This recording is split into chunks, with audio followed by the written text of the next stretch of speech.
trying to draft a team that will win $200,000 after the end of the fantasy football season. That is what we are trying to do here in mid-June. We are drafting against the RotoViz Overtime listeners. It's going to be a challenge here. They know what we want to do, how we want to accomplish it. It's going to be a little bit of a challenge. We're drafting from the 106, Shawn, and so far it is Justin Jefferson, Travis Kelce, Jamar Chase, Tyreek Hill. One pick before our pick, which is Cooper Kupp. Gives us an interesting decision point here, Shawn. We are on the clock, but Christian McCaffrey is available, Bijan Robinson, Austin Eckler.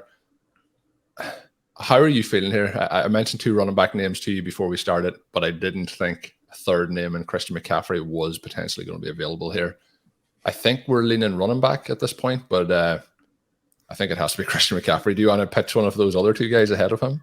No, I think it has to be McCaffrey as well. I was already sort of getting myself comfortable with the idea that perhaps we would take Austin Eckler because I still have him above Tyreek Hill.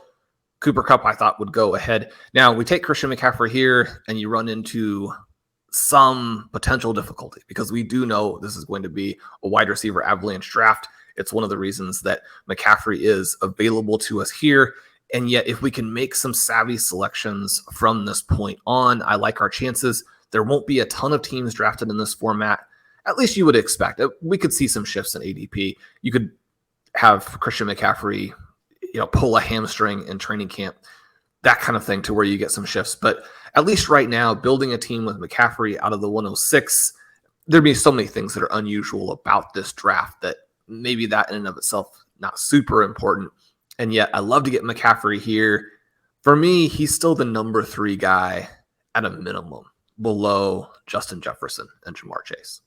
He obviously in ADP at the moment is usually going in the last 10 days or so at the 104. So a 2-pick slide. But in this draft, and what I was talking about with Shawn just prior to drafting was Austin Eckler, Bijan Robinson as a potential option there. I was potentially going to even pitch if it had to be a wide receiver. We would go down as far as CeeDee Lamb, who is the wide receiver 7 at the moment, at number 11, usually in terms of ADP. But you mentioned that it's maybe not going to be, the same in every draft. And it is only a 2-pick slide, but I do think, if we get positive reports on him, it can push him that little bit higher. I do think we'll definitely see drafts this year where he goes as high as that 101 slot that we've seen. And this is going to be a challenging draft room for us because I would expect it to be a wide receiver avalanche for quite a few rounds here as we move through. And that might be a case because we did our strategy show. We've shared that. If anyone hasn't checked that out, you can check it out after this if you want. They'll both be kind of accompanying pieces for what we do in the draft and what you could potentially do moving forward in your draft. If you go to jump into this format or any other best ball format, because a lot of the strategies are going to carry over. Obviously, this is tight end premium, making that tight end position more valuable. But Shawn, we may be in a draft here as those wide receivers go in a format here where you can start 2 running backs, 2 wide receivers, and 2 flexes. So normally we're looking to fill those flexes with the wide receiver position. But if it is a case that, let's say in the next round, we see Jonathan Taylor sliding down to us at that middle of the second round pick. Now, I'm not expecting that to happen, but in a room like this, that could be the case. And you could really load up on the running back position to counteract the wide receivers going off the board if that did happen. It's something then that as you go into those middle rounds, it can be very, very challenging to get your tight ends to where you want. But it is another way to potentially play this. So it's going to be interesting to see how these opening kind of 4 rounds or so set up for us as things go so far. We're kind of down quite a number of the wide receivers. Saquon Barkley usually goes at the back end of the first round, early second. Jonathan Taylor usually early second, but we're really seeing the pedal being pushed to the metal here at the wide receiver position. So we may have to get a little bit different than what we would normally try and do, and it may be a hyper fragile approach through these opening rounds. Yeah, you said you didn't think Jonathan Taylor would make it. I think there's a pretty decent chance. More so that I was hoping that if I put that out into the ether that it would happen. Okay. Yeah. That makes sense. After our pick, we got Austin Eckler at 7, Stephon Diggs at 8, A.J. Brown at 9, Bijan went at 10, which is a little bit below where he normally goes in this format. Then CeeDee Lamb, Clayton at the turn, took 2 of our very favorites in Garrett Wilson and Jalen Waddle. I love that. Phil got Amon-Ra to come back with CeeDee Lamb. That's another great turn execution. So one of the elements that people are be looking at from time to time is thinking that, when I'm in the back end here, I'm going to get essentially 2 second-round picks, which isn't ideal. But there is another tier break that more or less happens after Amon-Ra. So the 2 teams drafting out of 11 and 12, they got 4 of the very best wide receivers. That is the perfect way to play that. Very proud of what they did in that instance. That sets them up to not only win this league, but potentially win the tournament. And then we did, Colm, get Jonathan Taylor at the 204. Yeah, so Jonathan Taylor goes to the A.J. Brown drafter. So far we have a couple of teams here with a running back, wide receiver through 2 rounds. And we're going to see some teams here go wide receiver. But you mentioned one team, CeeDee Lamb, St. Brown, the other, Garrett Wilson, Jalen Waddle. So both electrifying starts, in my opinion, from those teams. We'll see now that the player that would be nice to see if they would slide through would be Saquon Barkley if that happens. Josh Allen is the first quarterback paired there with Stephon Diggs. So we are up in 1 selection's time, Shawn. It's really between him and Mark Andrews for me. Is there anyone else that you'll be pitching in with a potential chance? There's other names, but I'm hoping they're 3rd round potential targets like Devontae Smith, T. Higgins, and then we're into Breece Hall, Ramondre Stevenson. So is it those 2 guys for you at this pick? I think so. With the news on Bateman and his potential struggles with that foot, Mark Andrews becomes even more compelling than he already was. He's the perfect player for this format. If they pass a little bit more than they have in some of these seasons, if Lamar Jackson stays healthy, then you're suddenly looking at a massive season for Mark Andrews, who's already had seasons that broke tournaments and that won titles. He seems like the pretty clear play at this point. The other names by ADP are all running backs. I think we're going to continue to see fallers at that position that we can grab up later. Obviously, we already have a running back without a clear receiver play. Now, Chris Olave, Devontae Smith, T. Higgins, those are all good options as well. Yeah, so I'm good. If you want to go with Andrews, I'm good to go that way. I'm also good to go with Barkley. So I don't have a real strong lean here, but anything that I can do to stop drafting RB, I usually jump in with that. So Shawn takes Mark Andrews there. Very, very tough, Shawn. As much as I was joking there about the running back position, you did make a comment which I thought was quite interesting, maybe to elaborate on, is running backs are probably, and this is the tricky part, where running backs are going to continue to fall in this draft. So if you start with a heavy running back start, like we talked about just in that opening round as a possibility, that also means that, and you mentioned this on that recent Stealing Bananas with Ben when you were talking about the underdog side of things, and it's going to be the same in this particular draft. There'll be a lot of the wide receivers drafted in similar ranges. Is if you allow that team to start and get that advantage at the wide receiver position, because the running backs then are getting pushed down, it's going to give them kind of the advantage then to draft those running backs in kind of the 0 RB range to pick up and get those advantages as well. So is that something that you were thinking there when we're splitting the decision between Saquon Barkley and Mark Andrews at that point, that in that 3rd, 4th round, I mentioned the likes of Breece Hall and Ramondre Stevenson, and I think they're guys that probably won't fall in this draft based on the drafters knowing what we're kind of looking to do and what we want to try and achieve and the players that we like.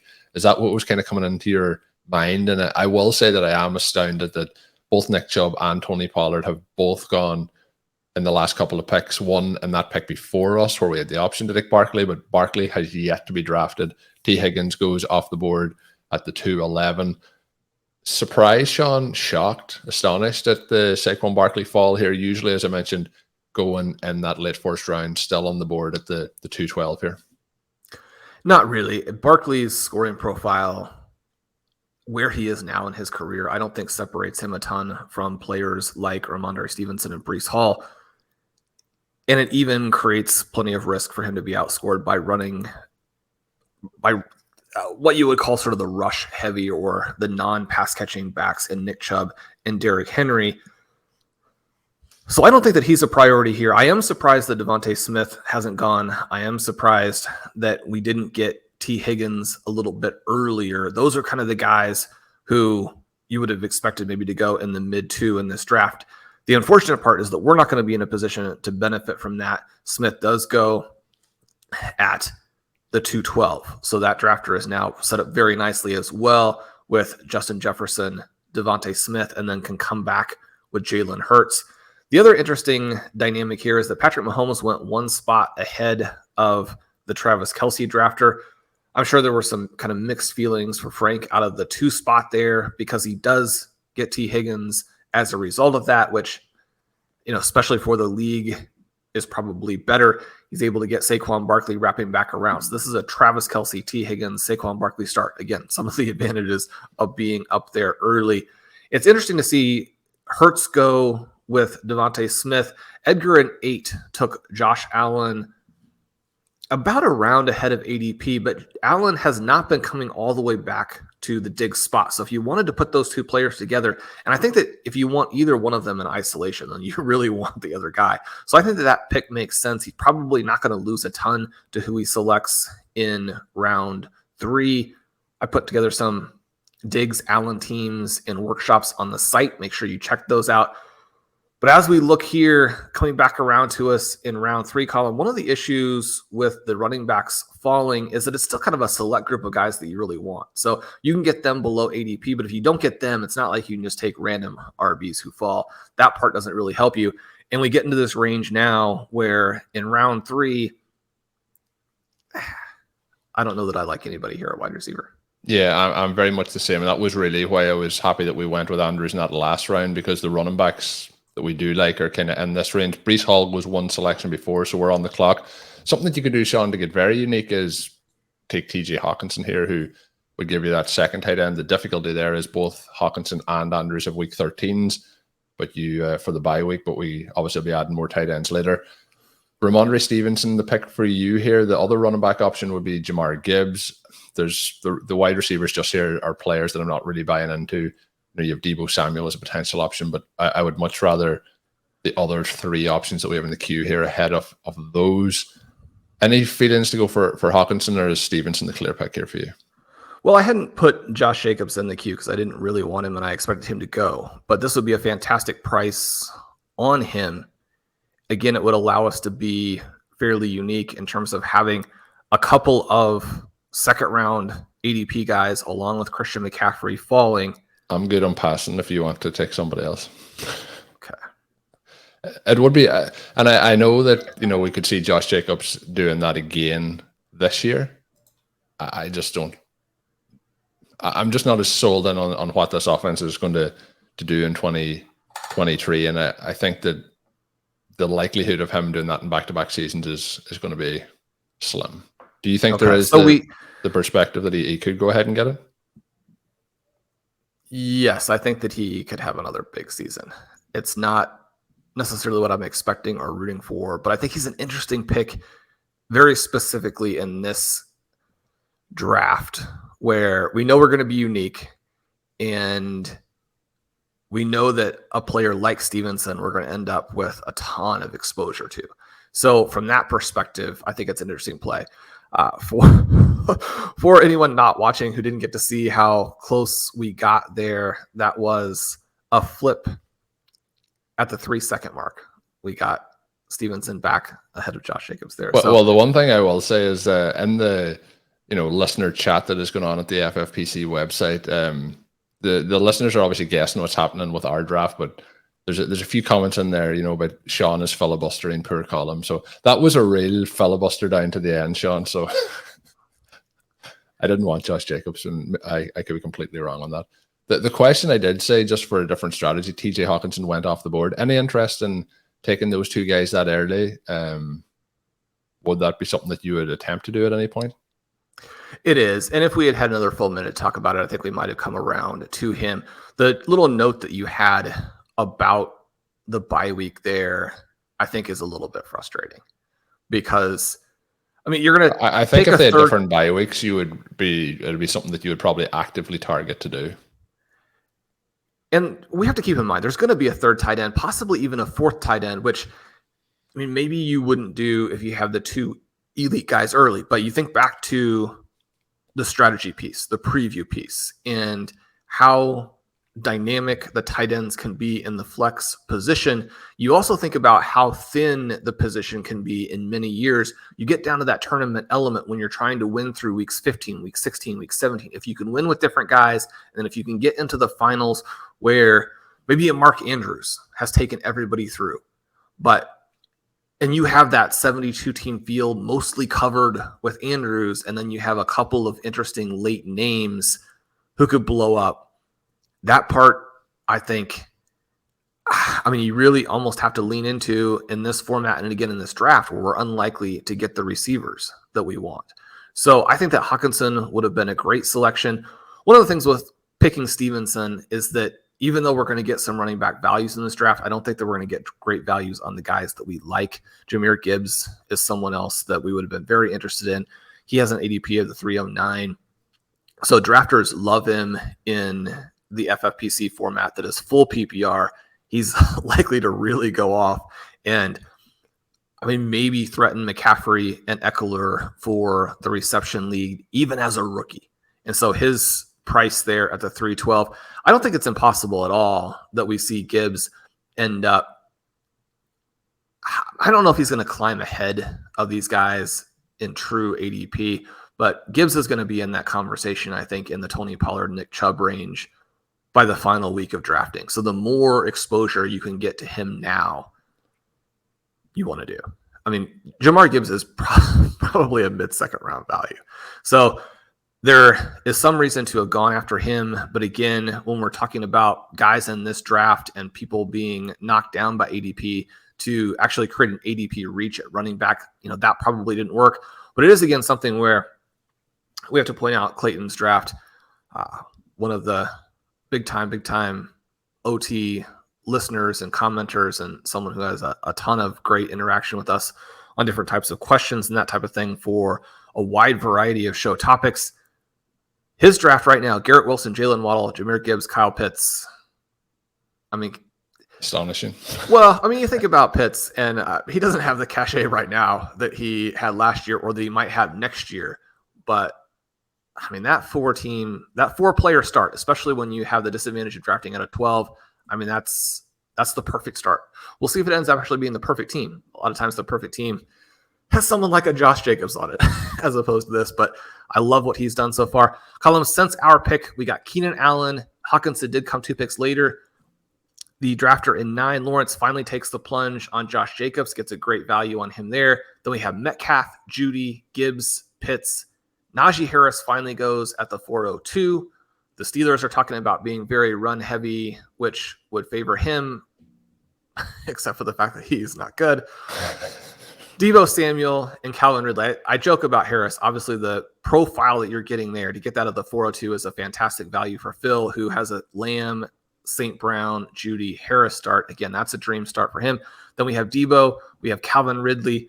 We are 2 picks away. We got to start looking at who we want here in the 4th round. Yeah, and it's a strange spot in the draft. We have Travis Etienne by ADP, then Burrow, then Cooper, then Kittle, then Walker, then Aaron Jones, then Dobbins, Mixon, Fields, and Hopkins. Shawn, one of the players that I was going to pitch was Kyle Pitts. The other player that would fall into a similar bracket potentially is Dallas Goedert. He is somebody who could be interesting potentially in this round. And then I think you're probably down into the Christian Watson, Drake London, Chris Godwin territory, and there are more players that are going by regular ADP kind of in that late 5th, 6th round. But we've talked a few times about the players that you might want to target in this range. Christian Watson goes off the board. Any of those names that I am after pitching there of interest for you? I like your Goedert selection. That gives us that second elite tight end. And I really think we do need to do something with this room in particular, something different to try and get the edge based on where we're going to be at the wide receiver position. The option here would be to reach at wide receiver for London or Godwin outside of that, but ideally one of those, and I don't know if it'll happen, would come back to us in the next round. So I'm good with the Dallas Goedert pick if that's the way that you want to go. Yeah, let's select Goedert here. I don't really like the receivers in this range by ADP. One of the things that we would hope is that some guys that we do like and have ranked way above ADP, even if we end up having to reach for them a little bit, that combination of where we're ranking them versus ADP and how they'll kind of fall in this draft will be favorable to us.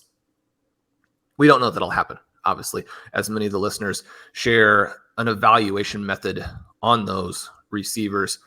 Colin, we do go through 4 rounds here without a wide receiver. We get a few comments. We get a few comments coming in here in the chat. The classic 0 wide receiver start from the RotoViz Overtime team. So, and you look at this and you try to figure out if you should have done something differently, if you would like to do something differently, which can be two subtly different things. I think that taking Olave, Higgins, or Smith in round 2 is also a savvy choice.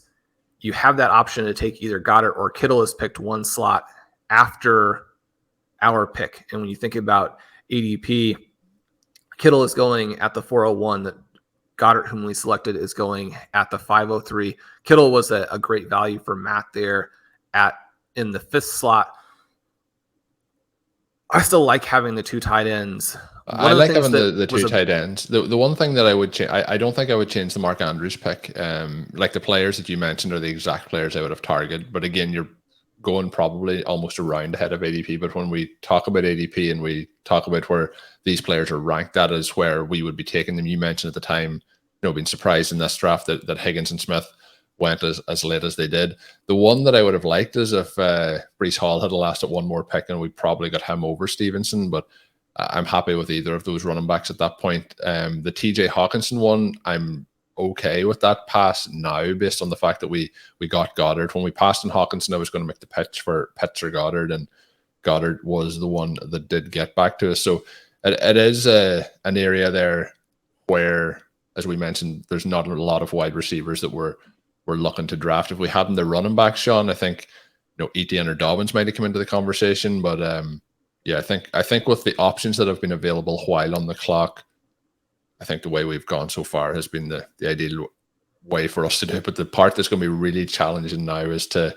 be able to get the wide receiver firepower to match those teams who have the wide receiver firepower, I guess, that we don't have, but they also don't have Christian McCaffrey and Ramondre Stevenson and Mark Andrews and Dallas Goedert to have the tight end position kind of with a little bit of an extra punch there. And with those tight ends going a little bit earlier, it's going to maybe impact some of their decision making in that range where I mentioned in the previous show that kind of between rounds 5 through 10, it's 1 maximum 2 tight ends going in those rounds. Maybe we see some people panic a little and reach. So we'll see what happens as that moves forward. But we really obviously need to get some wide receivers on the board. Shawn, back on the clock again as we look through here. Interesting spot. Justin Fields goes off the board. Chris Godwin did go off a couple of picks ahead of us. That would have been the ideal pick. We're probably, for me, by playing ADP and all things considered in together, I'm probably at Drake London at this particular pick. In the queue, there's McLaurin, a little bit pushed there past or at ADP with Deontay Johnson, Treylon Burks, Mike Evans a little bit later. I think that for me, it would be Drake London. Have you a strong preference to any of the other guys you want to make a pitch for? I think those are the 2 names.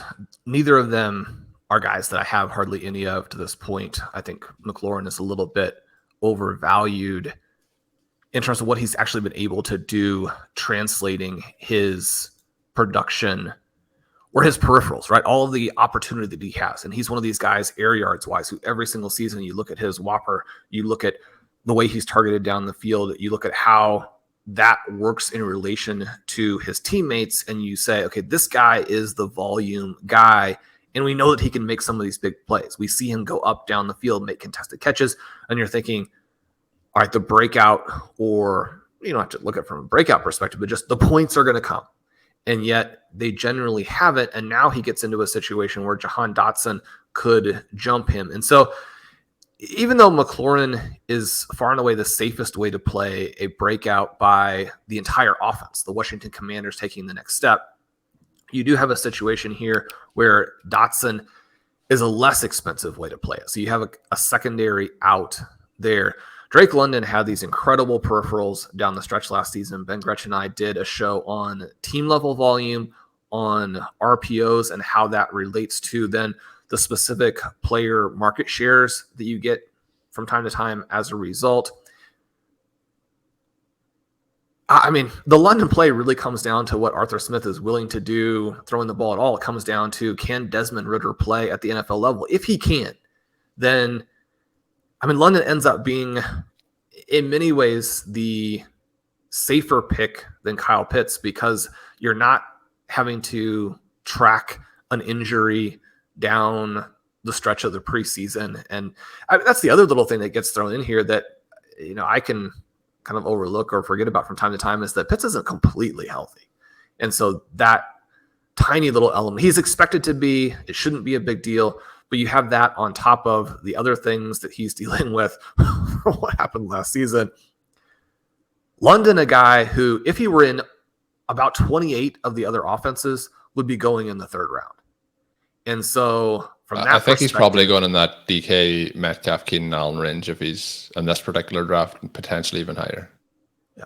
So one of the things that we discuss a lot is going ahead and taking the risk on the entire community being wrong about a team level projection and at an efficiency level, because right now people are not expecting Desmond Ridder to be all that efficient.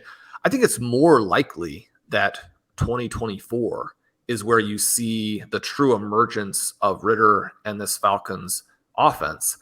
More likely to see a little bit more of the trajectory that we got from, say, a Jalen Hurts.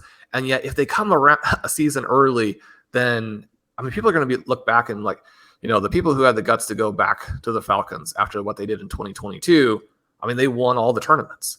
So what actually happens here, it's always funny how things become inevitable once they happen, when before that you had a lot of disagreement.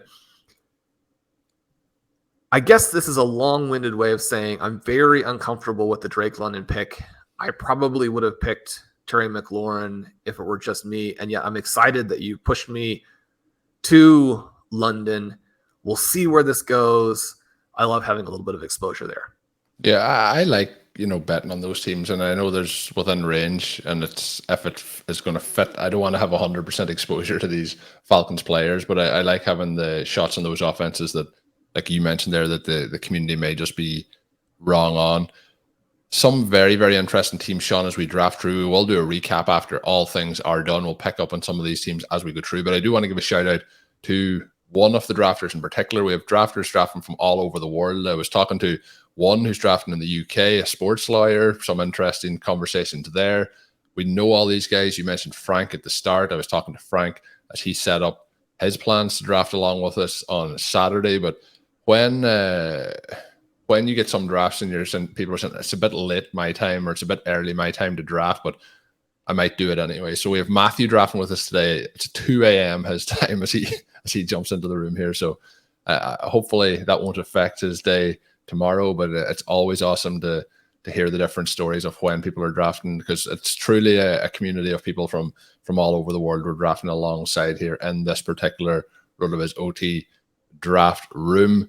Shawn, a couple of picks until we're up again here. Some of the names that we would have been hoping to see come back to us. We talked about McLaurin goes, would have been to be expected. Jackson Smith and Jigba goes at wide receiver 32. That was at the 601. Mike Evans goes 602. Then Darren Waller. Then we get Trevor Lawrence. I mentioned some of the teams, Shawn. You mentioned Clayton's team at the start. We'll probably track that throughout, but it's Garrett Wilson, Waddle, Gibbs, Pitts, Ayuk, JSN. Some really impressive building going on here as things have kicked off so far. We are 2 selections away after that Trevor Lawrence pick. We'll see what goes there. But in the queue, it is Deontay Johnson who goes off. That was who I was kind of hoping would get back to us. We have Treylon Burks, George Pickens, Jahan Dodson. By ADP players that will be there will be Aaron Jones, Joe Mixon, Miles Sanders, Damian Pierce, Cam Akers, Madison, Cook, Swift. Lots of running backs sliding past ADP as things stand. The way that I mentioned there, Shawn, Burks, Pickens, and Dodson, is that the way that you have them ranked in terms of preference to select them? You mentioned also that we did potentially have the potential option to get McLaurin in the last round. We also would have the potential to get Dodson in this round as a potential option. And that Washington wide receiver room, any strong preferences as we wait one more selection as who you would hope would make it one more pick to us? Well, I really like both of these guys. We just had Aaron Jones go 1 pick ahead, so we're on the clock. Aaron Jones at an almost 2-round discount. That's where we are with the running backs. Burks and Dotson would be the top couple of names in terms of players that we're interested in and kind of where they're going by ADP. I guess the concern I would have with Burks is that we could still have DeAndre Hopkins landing there. Colin, the show is going to release a little bit after we draft it. Listeners may know where he is at that point. Jahan Dotson, the advantage there would be to kind of push some of the other drafters perhaps off of Sam Howell, which is going to be one of our names we'll be looking at QB. You don't have that same dynamic with Burks. There's maybe a tiny chance that Dotson would come back. Zero chance for Burks. Which direction? I think there's zero chance for Dotson as well. So if I would go Dotson over him. The other one is Pickens, who we mentioned, but do you want to go Dotson here? So we'll take Dotson, and that makes the decision to pass on McLaurin in the previous round sort of work out perfectly for us there. Now we have the exposure. How do you feel at ADP, how things have played out? So that was McLaurin at the 5'10", wide receiver 30 versus Dotson, wide receiver 35 at the 607. If we look at current ADP as to how things are shaking out, there is a bigger gap. It's wide receiver 40 for Dotson. McLaurin is normally wide receiver 24, McLaurin mid-5th, Dotson mid-8th. So there's usually a 3-round gap there. Based on the ADP difference, would you rather have McLaurin in the last round or Dotson in this round? Well, that's something that is very worth considering. If we had taken McLaurin, he would have gone about at his positional ADP. He ends up going behind Mike Williams, Michael Pittman, and Christian Kirk. And at that point, I think he's a fantastic value. So you'd prefer to have McLaurin 5 spots below his positional rank as opposed to Dotson 5 spots above. But again, that's sort of in a vacuum when you're thinking about it from a portfolio perspective and say, 50 leagues, something like that. When we're talking about individual one-off leagues, you simply want the guy who makes your build work the best and is kind of the best value relative to your rankings. And so Dotson, a guy that we have ranked a little bit more aggressively. He's also someone I've gotten very little exposure to in the early going. So I've reached for him a couple times recently, trying to make not too much of a habit of that. And yet because of that reach, I really like the names that we have on this team so far. Yeah, so getting London and Dotson in there is nice to start to get some wide receivers that will be available to play for us so we can kind of get a little bit more balance and see what options come up and what are available here as we move forward. We talked about tight ends. We've obviously drafted 2 of them. We are into a range where some of the quarterbacks, some of the tight end options that start to come up over the next kind of 3-4 rounds do get quite interesting. So we'll see what we do. There's a lot of running backs that are going in this range. Not a lot, though, that I'm excited about, even with no running backs on the team at the moment. We have 2 out of those opening 3 rounds, so I'm happy to hold off on those. But wide receiver, this is going to be some challenging picks to try and get the team squared up. So players going in this range are Jordan Addison, George Pickens, Brandon Cooks, Gabe Davis, Quentin Johnson, Elijah Moore. You mentioned Bateman earlier. He's going in this kind of zone as well. There's a couple of names there, Shawn, that are standing out. If we could get 2 of those wide receivers in the kind of Pickens, Addison's, Cooks, and Johnson tier. I know Shawn has added Elijah Moore to the queue. Somebody Shawn is quite optimistic about heading into this season. I don't think we're going to get 2 of the first 3 names that I mentioned based on ADP, but Pickens for me, if he could last another 2 selections, would be my ideal pick. Is he who you want? Do you want Johnson? Who are you hoping to get here? Yeah, if he could get through to us, that would be great. Obviously, you've got some reporting about how the Steelers are going to be very run heavy. I guess I just don't know that they have the personnel to make that work.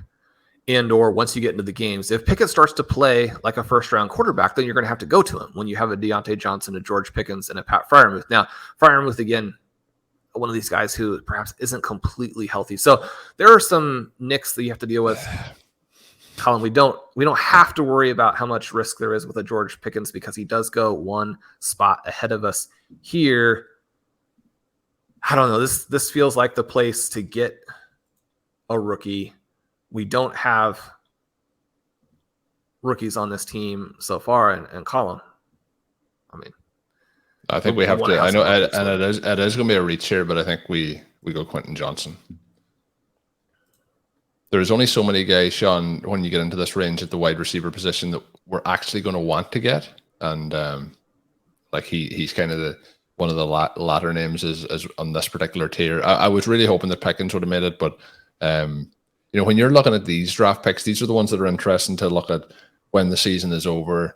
Obviously, you want the players in your portfolio to do well, but when you're looking at a draft, and we obviously record these, so if they do well and they make it to the playoffs and they're advancing through, we've been fortunate enough to have a few teams in finals, and then you listen back to those drafts sometimes, and it's a case where it's like, oh, we really wanted that player and we didn't get him, and then all of a sudden it was the player that maybe you weren't as enthused about getting that pushes that team forward. So it can be very, very interesting to listen back in. But both Pickens and Johnson are players that we're trying to get on some rosters as we get through the season here and fill up those particular rosters. We now have 3 wide receivers: Drake London, Jahan Dotson, and Quentin Johnson. Shawn, the one thing I would say about those 3 names is there is ways where they can go wrong. For example, we talked about the Falcons might not pass as much. We have, as much as we like Sam Howell, maybe things don't go good for the Washington offense this year. Maybe Dotson doesn't break out.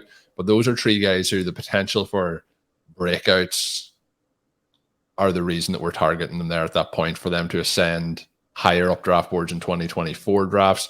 And I think when you start off with no wide receivers in those opening 4 rounds, and based on how this draft had started to play out, I think that is the way that we should be targeting those wide receivers. Would you agree with that?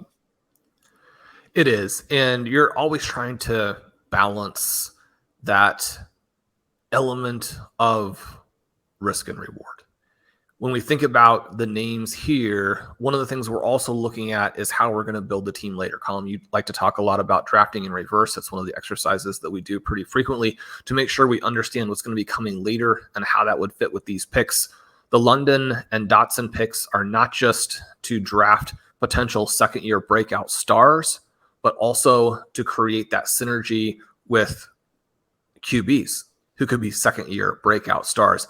If it works, it probably all works together. If it fails, then this team doesn't go anywhere, which, that happens from time to time. We're trying to draft as few of those teams as possible. You've got to have a strong player board and a good structural idea of how it fits. And it's not just structurally one structure, right? You've got to understand how some detours or some specific values early could push you in a different direction, and have also kind of drafted in reverse with that portion in mind. But the Johnston pick here, a huge breakout pick just overall, but also a player who could be very dynamic in the second half of the season. We think about the 2 running backs that we draft early. Think about the 2 tight ends we drafted early. You have some questions about injuries at those positions. You're hoping that they are healthy earlier on. You're hoping that they're going to get you through that kind of non-bye portion of the schedule. And right now, the way we've drafted this would just be a 2 wide receiver team in the starting lineup. It would be London and Dotson. But if Johnston can come through and start to give us some big points as the season progresses, if he can be the guy who wins tournaments, then that portion we really like. The other element that it does is sets us up for a little bit of a backdoor Russell Wilson type of team if we would end up with Wilson and Marvin Mims. Again, that's probably not the way this goes, but we want to look at how we can put together some receivers here who might fit with the quarterbacks who are late. The other thing that we didn't really talk about yet, but is more or less a done deal. Once you start with 2 running backs and 2 tight ends, it's going to have to be a fairly late team at quarterback, either hitting the end of the QB window or perhaps even saying, I think this is the year that the QB window isn't really a thing, that the breakout candidates come from the deep rounds. We know that we can't spend up at QB after we've also done that at running back and tight end. So that's something that is a consideration as we go through that we have to also address, because we're not going to be drafting QBs here. Yeah, so we are a couple of selections away. Shawn mentioned Elijah Moore, who we're hoping to get through. We're just going to have to stop talking about the team out of the 112, Shawn, the Clinton's team, because they are just stealing all the players that we want to draft. But that is the fun element of it. Tua and Elijah Moore, the selections there as he continues to really slam on the draft board. So we're into a zone here, Shawn, where it can be quite flat. There may be some names you mentioned about passing on quarterback at this point based on how we started. This is an area where a lot of quarterbacks are going to go off the board, but You've added Kincaid to the queue as a potential option, but where it does start to get interesting, the wide receivers that we'll be potentially targeting are usually a couple of rounds later. There is a potential option here to really try and push the running back position as well with some players, like, for example, Javonte Williams is in this particular range. There is the tight end options that we could potentially go for. What running back completely out here for you versus targeting, and really the only one that I would be targeting here would probably be Javonte Williams. Of any interest at this point, or based on how the lineup has been constructed so far, something that we have to potentially pass on here? I think that we probably have to pass, in part because it does look like those players will continue to fall, although it just takes a couple of drafters to snap them up. And especially when you're out there a little bit closer to the turns, you might go ahead and make those picks. Colm, actually have a lot of names that I like right here. We could go and put more pressure on the group with Kincaid. I am kind of drawn to Jameson Williams for the same reason that we talked about Quentin Johnston, where with the build that we have and that 2-2-2 element, that we wouldn't need Williams to be a big scorer for us early. But if he blew up late, then, I mean, this team is going to be almost impossible to deal with in the tournament. That's true, but I think there's a chance that he makes it through in that next round if you did want to go with one of the options that you have at wide receiver before this. We can do it if you want to go that way to make sure we get him, though. I think that he will come off before the other names. The other names are later ADPs. They are guys that we discuss from time to time, so we could get sniped on them. I also think that Dalton Kincaid is an interesting player to select here and try and push that tight end element, because a lot of teams don't really have anything at that position yet. I guess the only reason not to do it, Colm, is that we did have quite a few guys that we still liked right here. And there is going to come a time in the draft where we don't like anybody at another position, but someone like a Sam Laporta or a Greg Dulcich, or later a Trey McBride or a Mike Gesicki at the very end of the draft, a Hunter Henry, perhaps you have a Noah Fant. You're going to keep getting those tight end options. If we were to take a Kincaid here, we'd be so tight end heavy that it would limit what we could do at spots later where we might be really needing to have that tight end option just to have a non-throwaway pick. We have started this draft, Shawn. The famous zero wide receiver strategy is what we've gone with Christian McCaffrey, Mark Andrews, Ramondre Stevenson, Dallas Goedert, Drake London, Jahan Dodson, Quentin Johnson, and Jameson Williams. So no wide receivers in those opening 4 rounds, followed up with 4 wide receivers. Have a question that I'm going to ask you on Jameson Williams after this selection. But Shawn, we're 1 pick away since we last picked. Williams went off the board, Javonte that is. Then we had Bateman, Njoku, Rashad White, David Montgomery, James Conner, Pacheco. Then Kincaid did go off the board, who we talked about. And following that, it was Zay Jones. And the last pick was Brian Robinson. But Shawn, the 3 wide receivers we touched on in the last part have all lasted true. Who are we looking to take here? I think we're going by the order of the queue, but feel free to disagree.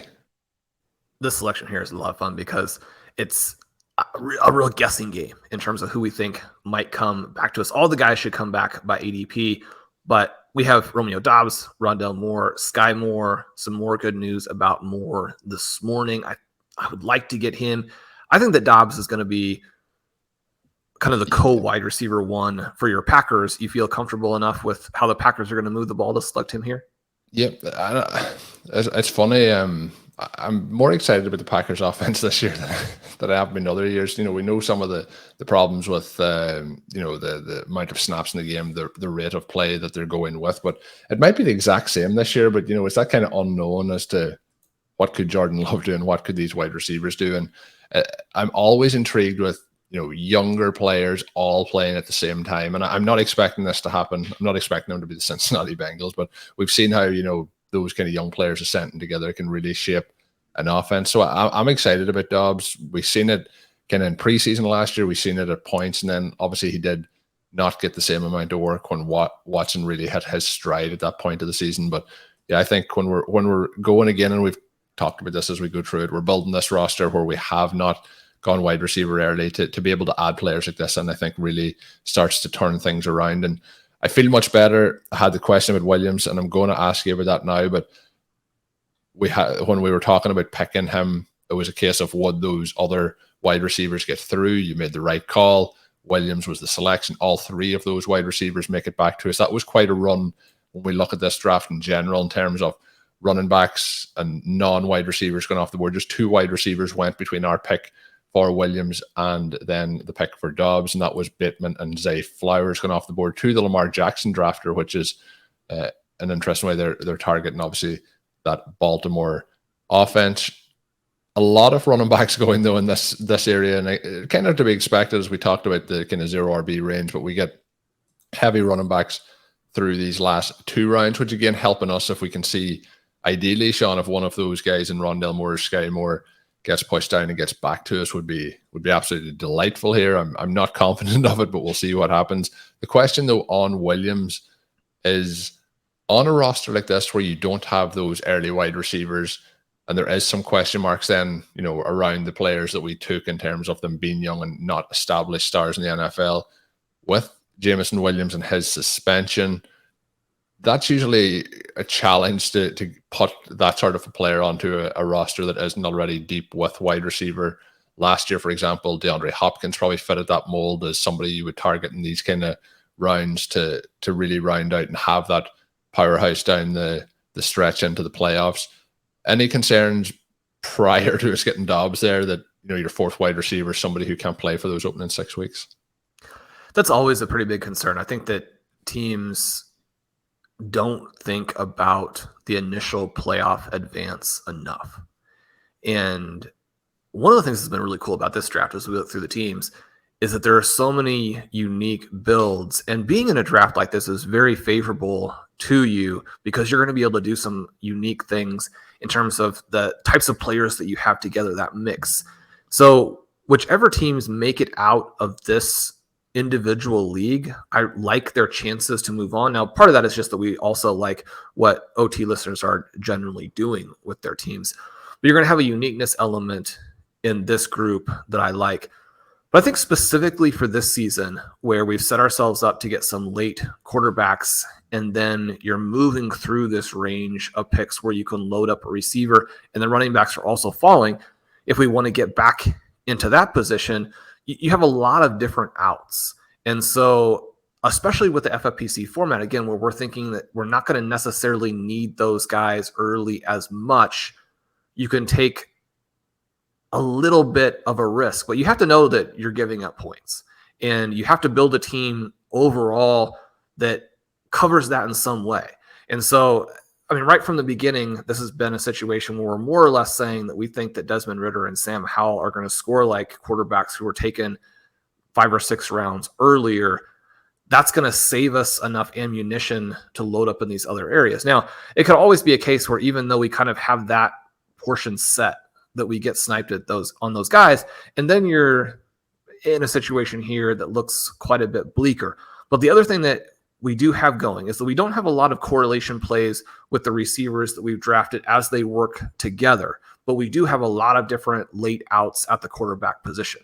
We have 4 different guys here. The only player that we've taken from a team where the quarterback has already gone is Quentin Johnston. And so it makes it a little bit more difficult for our plan to get in a lot of trouble, because one of the things that we're also betting on is that if Romeo Doubs blows up and is maybe even the wide receiver 1 there in Green Bay, it's because Jordan Love had a good season and they have an excellent rapport. So we would be more comfortable selecting Jordan Love on a team with Romeo Doubs than we would just in general. That same thing is true with Jameson Williams and Jared Goff. I don't really see how Jared Goff can be a good pick anywhere around his ADP unless Williams comes out after his suspension and absolutely lights the world on fire. So I feel a lot more comfortable with Goff on this team than I would in a lot of other ones. Yeah, Goff maybe is going to be somebody who goes a little bit of a range here where we're probably going to target some other players, but I do agree with all of what you said there. It's going to give us a number of different outs, and when we're looking at the, I guess, game stacks and bringbacks and things like that, when we are looking at this FFPC tournament in particular, it is 12-team leagues as you go through those playoff weeks, and it's a case where 2 teams advance, and then 3 teams advance.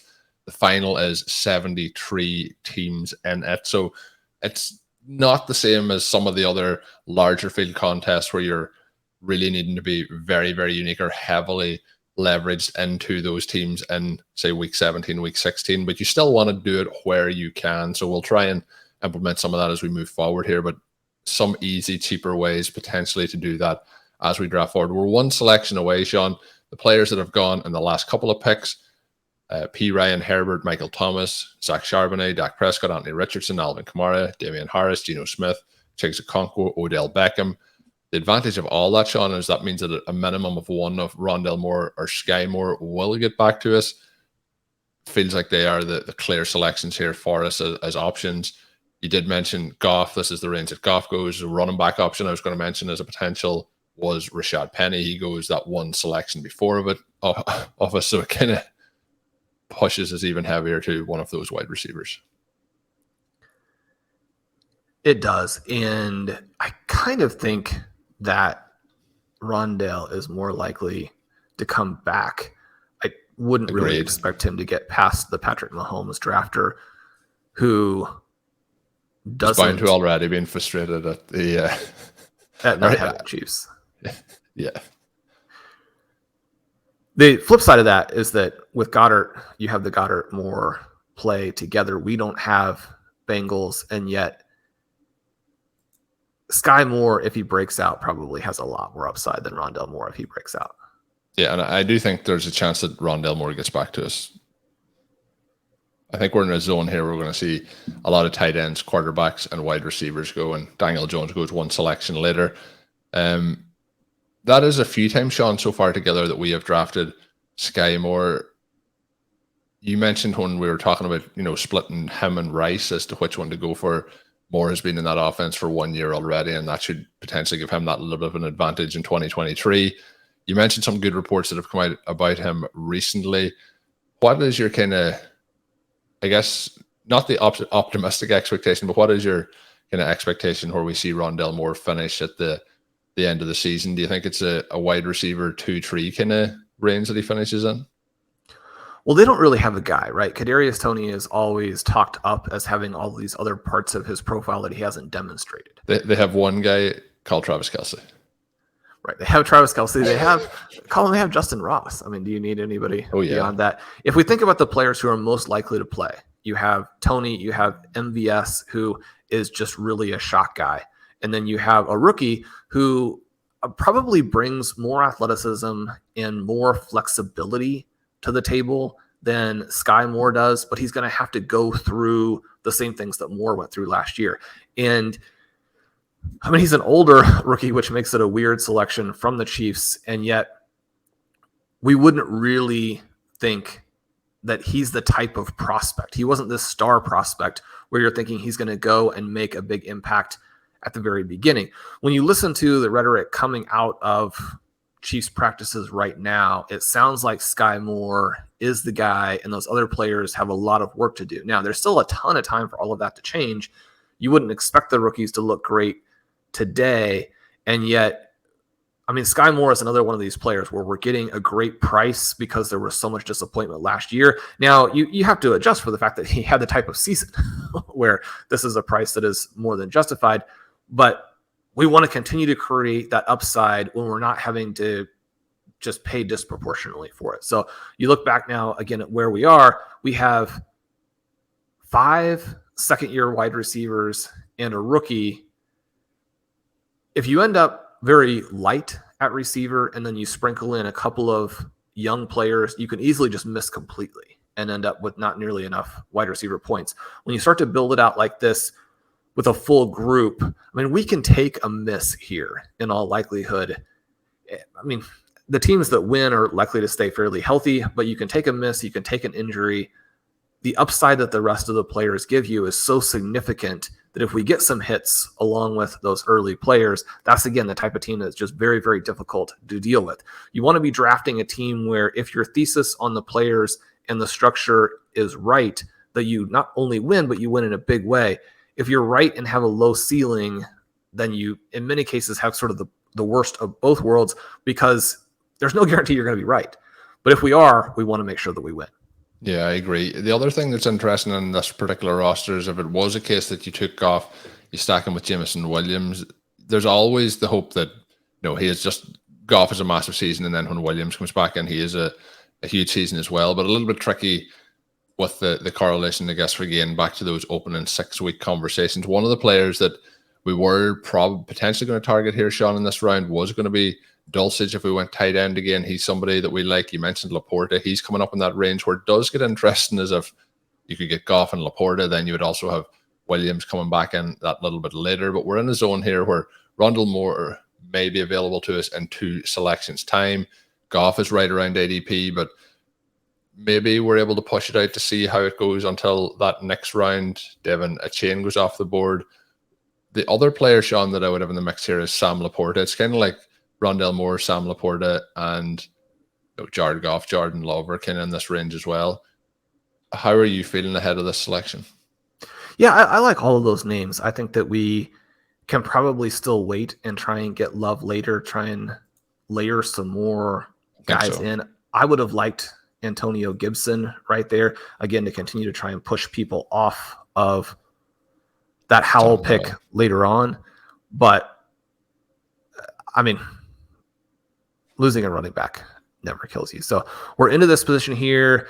We talked about Rondale Moore and how that would be a fit with Colm. I think I'm pretty fired up about Sam Laporta. Would that be? Yeah. Okay.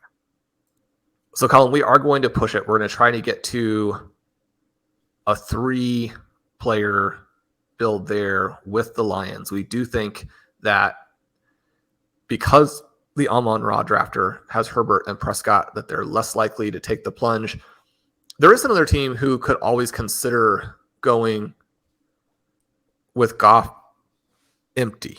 The team drafting out of the 7th, Ross, has 0 quarterbacks as well. Collins, I'm glancing at the board. I think those are the only 2 teams that are still at 1 quarterback.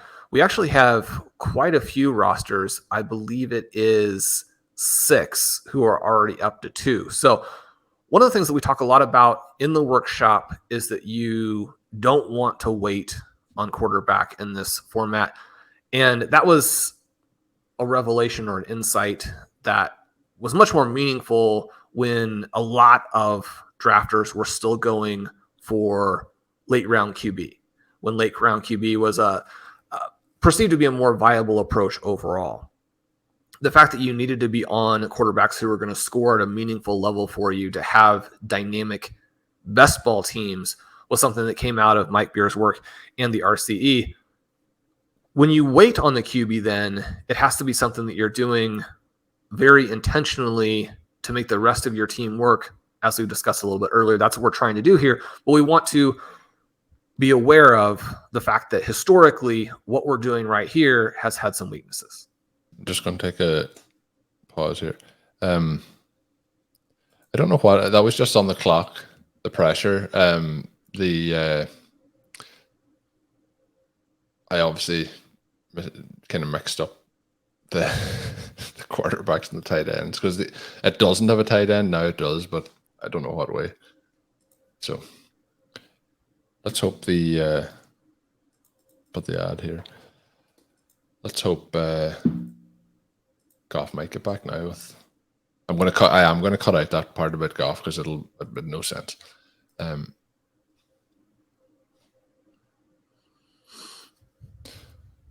One of the things, Shawn, I am going to look forward to with this draft is when it's all said and done to work back through some of the decisions made by some of the other rosters. We have a lot of quite interesting, unique builds here with teams that went wide receiver early, then moved on to running back heavy, then into tight end. We have some teams that have a mixture of purely running backs and wide receivers through the opening 11 rounds. That team that you mentioned out of the 11th has gone tight end for the first time in the 11th round with Gerald Everett. So there's a combination of different styles, and our team pretty unique in its own right with the 2 running backs in those first 3 rounds, 2 tight ends in the first 4 rounds, then all wide receivers as we picked up those 6 names, and then Sam Laporta as that 3rd tight end. So I think very, very, very interesting. The part I was going to ask you before we did take Laporta we were having the potential conversation around going wide receiver with Rondell Moore one more time. He went off the board at the next selection. When we started out, obviously with the 4 non-wide receivers, we get into a situation then where we need to bulk up that wide receiver and start to build it up. Was there a point there when we were at that Laporta versus Sky Moore conversation? Was that a tiebreaker? Were you thinking at that point, we are now in through 10 rounds and we have 6 wide receivers? Was that the balance you were looking for? Was there a cutoff point there where we would have, got to too many wide receivers through those 11 rounds? Probably once you get up to around 7 is where you can say, let's back off. If you've got a great pick, I think you want to go ahead and make it. I think that Jacoby Myers, someone that we're not really on, but when you look at his profile and the opportunity available for him, for John at the 10th pick, he went a little bit later in that round. That's a nice selection. I think that you get a sense of how much risk there starts to be a little bit later, because the turn picks then are a couple of rookies in Marvin Mims and Jonathan Mingo, who with Mingo, he could be the immediate wide receiver 1 for the Panthers. Marvin Mims, a guy that we like. But when you're talking about non-first round reality wide receivers going in this range, it gives you a feel of how much pressure you're under to get enough players ahead of that. You can take some risks there, but you want those risks to be after you already have the position more or less addressed. But yes, I thought that was a great spot to go back to tight end, because we don't know where tight end will get absolutely crazy. But to have 3 here, I just really like, because there are going to be a lot of picks. One of the things that we can see by ADP is that you tend to get a lot of picks in that tight end 30 to tight end 40 range, which it kind of seems a little crazy that those guys would be relevant in a draft. But they do often go, not always, obviously, but often go in this type of format. And I mean, Colm, probably doesn't come as a surprise, since they're tight end 30 through 40, that those players, while there's always a chance that one of them hits and becomes a tournament winner, the likelihood that they do much of anything for you is pretty low. Again, we're setting this entire draft up so that if we're right at quarterback, things are going to be extremely positive, because when you look at our other selections, I feel really good about this. And one of the things about it is that the listeners put so much pressure on us to be in a room like this where things are going well. I think it's exciting. But again, we mentioned at the beginning, having the 6th pick is the best spot you can be in a wide receiver avalanche draft, because you have a little bit more of an opportunity to survey the playing field, get a sense of what everybody else is doing, take some values, react to that, as opposed to, you get closer to the edges, there's a lot of pressure on you. You just don't have a good feel for what's going to happen, 22, 23, 24 picks later. Yeah, and you mentioned, perfect options. We talked about Goff. Goff may get back to us here. That could make it very interesting. We do have Matt, who's drafting after our next selection, picking from the 5th spot, who has put in a message that he's begging us, Shawn, don't steal, take one from him. So I think that's his prime target here at this next selection, take one Thornton. But Darnell Mooney goes, and we are on the clock. Shawn, how do you feel about that Jared Goff pick here at this particular point? I think I'm very much into it if that's something that you're willing to do, to pair with now 2 Lions on this roster. Yeah, there are some interesting names at the other positions. And I mean, I was so excited about Goff last year that more or less worked out. But then once you've hit on it, you get a little bit not reticent or reluctant or anything like that, but just we want to remember it's still Jared Goff, right? You want to get good prices, but I think this is fine. We'll take Goff. This is a good price, though. This is a round after ADP, so I think all things considered, we can't pass it up. And we've bet on a couple of his players. And the chat, Shawn, also is they knew you were filibustering there. The chat was in agreement before we made that selection that they thought it was going to be Jared Goff, so they know what we're trying to do here. So we have Goff. We still have Love, Ritter, and a Howell as other picks that would fit very nicely. We have a couple of elite tight ends off of high-powered offenses that give us kind of the one-off play that would be perfect for the tournament perspective. Colm, we're now kind of back to the fact that even though we started with 2 running backs in the first 3 rounds, we just have 2. And so we're going to have to look at that as we move through the late rounds. There are a lot of names that we feel pretty comfortable with. So no reason to panic there, but it is just something to keep our eye on, to be aware of, to make sure that we do round the team out, because even when you have some of these early running backs, Colm, you and I, when we have had success with these teams, they've tended to have a foundation back. And the funny thing last year in the Superflex tournament was that back ended up being Derrick Henry. Now, he missed the most important week, so that wasn't great. But 2 years ago, Jonathan Taylor, a player we absolutely love. In this draft, we've gambled on both Christian McCaffrey and Ramondre Stevenson. Really, if either one of those guys hit to something of a ceiling outcome and the other one simply didn't get injured, we'd be pretty excited. But we need to bring that back with players like we did in 2021, where that season you had a Rashad Penny, you had a Sony Michel, you had a Devin Singletary hit from the end of these drafts. We're going to need to make some good selection on our 0 RB candidates, even though it's obviously not a 0 RB draft. We got a double anchor. We did, and it is going to be interesting. It's going to be, we're going to have to shake off these cobwebs, Shawn. We haven't talked running back in quite a long time here, so now that to realize we have to draft some more is becoming a bit of a shock to me. But we'll see what happens, and that is all tongue in cheek. So we are now through 12 full rounds. We're into round 13. Russell Wilson does come off the board as the next quarterback after Jared Goff. That's at the 13:01. Then Curtis Samuel off the board at the 13:02. So 3 selections to be made before our next pick. We did have our Superflex draft, John, a couple of weeks back. We finished it out with quite a few kind of late round running back targets. We may be in similar boat today, but this may be a little bit easier with some of the running backs that might slide a little bit. Some running backs, though, that would be interesting coming up in this next range is kind of Roschon Johnson, who we've drafted quite a few times, Tank Bigsby potentially, Tajay Spears, some of the rookie players coming in here. But we do have quite a few that we can target. As much as I love him, Devin Singletary, down in Houston now could be challenging. But I still think when we're looking at the upside of some of these plays, he may fit into that mix. We have Dante Foreman in this range as well. How are you feeling? And this is the theme of the show. I keep asking, how are you feeling? But we do have the option to double up here at quarterback if we wanted and take Jordan Love. We can also continue to push the boat out if we wanted as well at the quarterback position. Jordan Love has an ADP that is below this. So I think that when we have multiple options there, we probably want to let those guys continue to fall. The interesting name here is probably Bigsby in terms of looking through the value, looking through that play off of a guy that we're going to have on a lot of other teams, but we would be getting the kind of injury benefit right here. This is the first kind of truly flat area, I think, for me, in which there's no clear pick. So any direction you'd like to go, I'm definitely on board with. I would be between Bigsby and Love, but as you mentioned, like even some of the players I think that will get drafted, Aaron Rodgers, Derek Carr by ADP are quite a bit ahead of Love here as well. So Kenny Pickett would still be an option. There's lots of quarterback options. So if you want to go with Bigsby, I'm good with that. Okay, so we'll select Bigsby.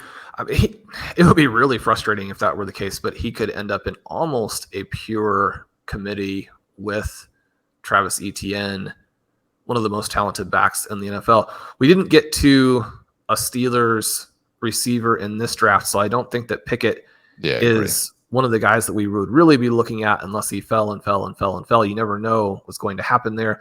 One of the question, Shawn, just on the Bigsby pick with Johnson. Roschon Johnson went one selection before. If both are on the board there, are you taking Johnson over Bigsby? Yeah. Johnson has a better chance to end up as the true RB1 with Chicago, and we would expect the running backs there to be extremely efficient on a per carry basis with what Justin Fields brings, where you have the vertical passing, but you have the mobile quarterback to account for Fields on those plays. Makes it very difficult for opposing teams to handle the running backs. We got really impressive numbers from Khalil Herbert, in part because of that dynamic in the pass, and in part because Herbert is obviously good. So you look at that element, and I think that he probably, you could argue fewer things have to happen for him to get to a volume point that you're excited about. And yet Bigsby, Not that there aren't other players on that Jacksonville roster who are reasonable names, but Bigsby doesn't have to have that much to happen to have a role right away. He's going to have standalone value. And then if ETN goes down, he could have massive value on a team that we expect to score a lot of points. And you have a quarterback who can run some, and they will run a few plays for him, but we don't think that Trevor Lawrence is going to take nearly the chunk out that Fields will. I also think there's a possibility that they pass a little bit more to the running backs than they have. That portion, I mean, you'd love to see that go to ETN, but that's one of the things that people like about Bigsby. So he's got the profile that is a league-winning profile. I think in best ball leagues, you kind of draft some of the standalone value right there and don't have to worry about it too much. Yeah, so we'll see how we move through these next couple of rounds. But I'm starting to get excited, Shawn, with how the draft is playing out overall.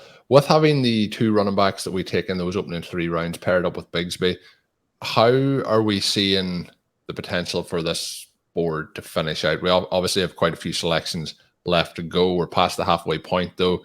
3 running backs, 1 quarterback at this point, and the 3 tight ends, 6 wide receivers. You mentioned that in the preview show and the strategy show that 4 tight ends is obviously right there where we kind of want to be. Having taken 2 tight ends in those opening 4 rounds, are we still looking at a 4 tight end approach here in this? With Goff now, are we looking at 2 versus 3 quarterbacks? And how do we feel about the running back position? Is it a 5 running backs that we're looking to employ here? Yeah, I think that we have set this up to where now we can more or less just take the best player available. And if Trey McBride is that guy, I certainly wouldn't want to pass on him, especially because you do have that Week 17 matchup between the Cardinals and the Eagles. It might seem a little bit odd to think that he would be the player, but we've witnessed some dynamic, athletic, electric tight ends who didn't have much target volume until the very end of the season actually go out there and score down the stretch. You've had names like Noah Fant, like McBride last year, score some points in those ranges. And with the other receivers that we have, there just aren't names that you can really force correlation plays with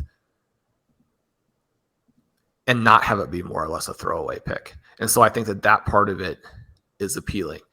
The other thing that we see here, Tyjae Spears, Chuba Hubbard, they both go in the interim. Those are names that are being drafted a little bit earlier, in part because they're good names. RotoViz is on them. I expect them to outperform ADP by quite a bit.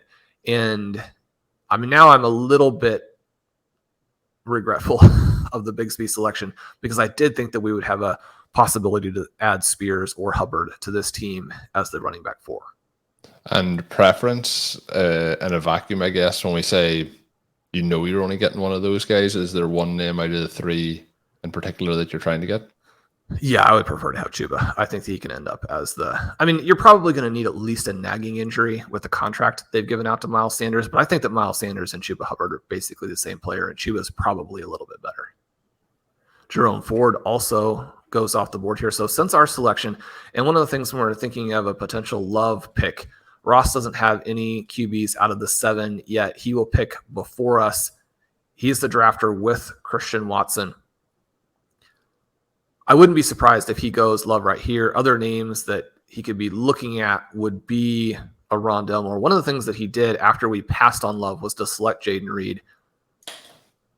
Jordan Love is going to come off the board at the 14-6. Very confident of that happening, yeah. Yeah. Let's wait and see what happens here. We're a couple of selections away. I do think that is very much in play. And I think in that instance, if it works out here for Ross and he does that with the Christian Watson pick with Jaden Reed, I think also Aaron Jones in that lineup, I think it's a very smart play. If Shawn, he does something different, is Love on the board for us?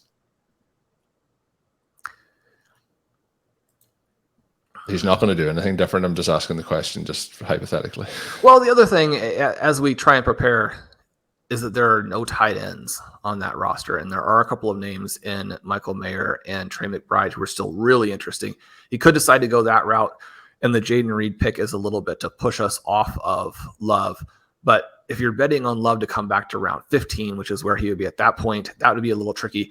The one element that he does have working for him is that other than us, the other 5 teams, 4 of them do have 2 QBs. Probably with the spending that they've made at QB, they wouldn't go for a third QB at that point. So it really almost comes back to just us again and whether we would pass on Love at that next pick. We see Ty Chandler go off at the 14-5. So Colm, we're losing those RB selections that we had recently discussed. We're losing a lot of them in a hurry. They are. They're going very fast. Since we picked last, there has been 6 running backs off the board and pretty much, less than a round as there's the next pick to go here before we get back to us. So that is a push. You mentioned Trey McBride in the tight end position, Shawn. If Love is not available for us here, I think I'm kind of looking into getting Trey McBride as Jordan Love does go off the board. Nice play there overall by Ross and how he's got that first quarterback on his roster paired up with those Packers. How do you feel about Trey McBride at this point? Or is there a running back standing out? I mentioned Singletary a while ago. He is somebody who's still available. But is there anyone standing out? Michael Mayer, as you mentioned, also still available. I think this should be McBride.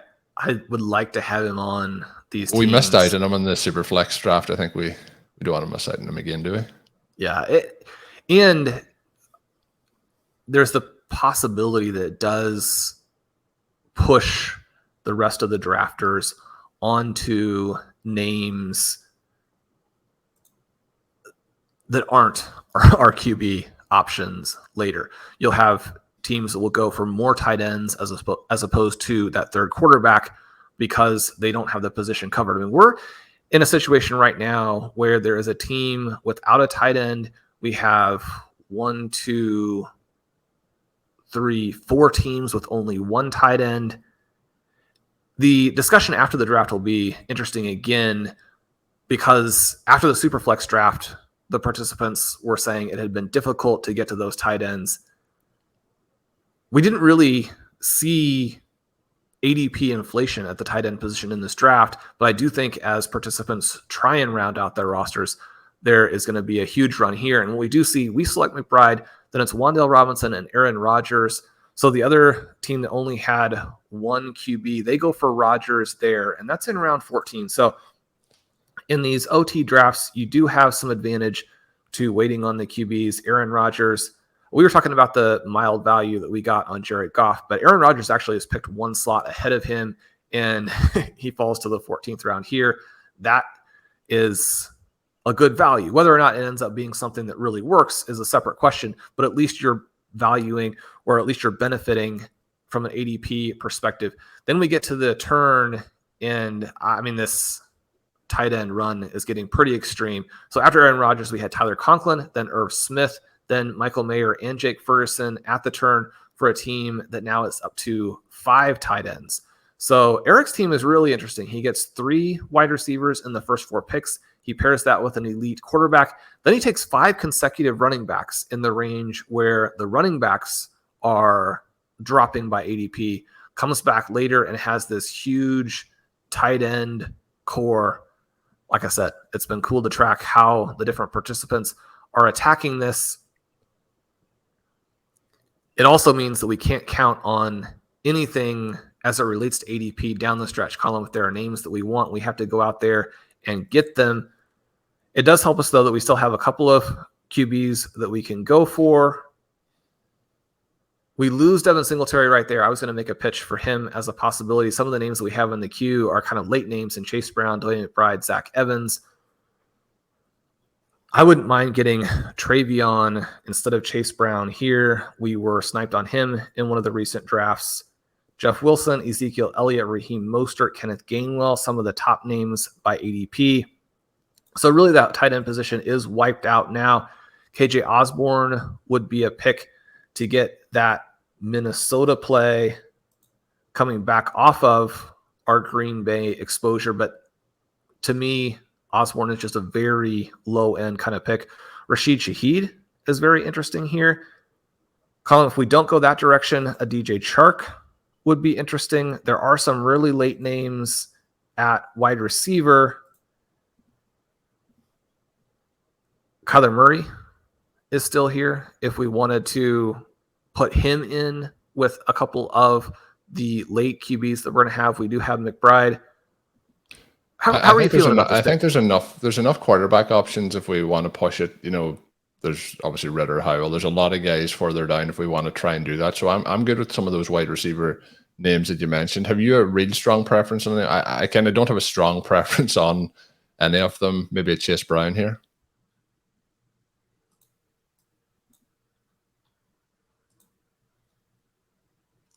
So we will select Chase Brown. And Chase Brown, someone who does go in round 15. So definitely not a reach on him there. I guess that my instinct is still that Travion Williams was a player who should have just generated a lot more interest among NFL teams when he came out of Texas A&M. Even though he didn't, he stuck around for this Cincinnati team, is now in the mix in a season where, a lot of things could still happen with Joe Mixon. So the prices on Brown and Travion Williams, they seem pretty weird. And yet you look at Brown, and even though he fell deep into the draft, he has this profile of having been a workhorse, someone who is extremely athletic and can be a well-rounded type of back for them. It's hard not to be excited about exposure to the Cincinnati Bengals through the running back position, where they just create so much value that I like that pick from the tournament perspective. So we do have 5 selections left for this to play out.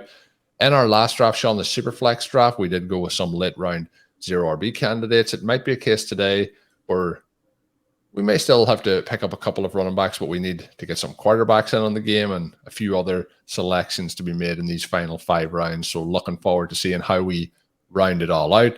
Since we picked Chase Brown in the last round, has been Mostert, Likely, Shaheed, Kenny Pickett, Isaiah Hodgins, Jeff Wilson, Luke Musgrave, Jalen Hyatt, Alec Pierce, DJ Chark, who Shawn had mentioned as a potential option earlier in the draft, is now off the board. 2 selections to go before we pick again. Khalid Shakir, potential option. Van Jefferson. Lots of running back options, though, Shawn, is what we kind of tend to see when we are in this range of drafts. Usually the range that we're looking to pick up some of those running backs. I think this next pick is most likely still a running back. Deuce Vaughn is somebody who's in this range. Abanikanda.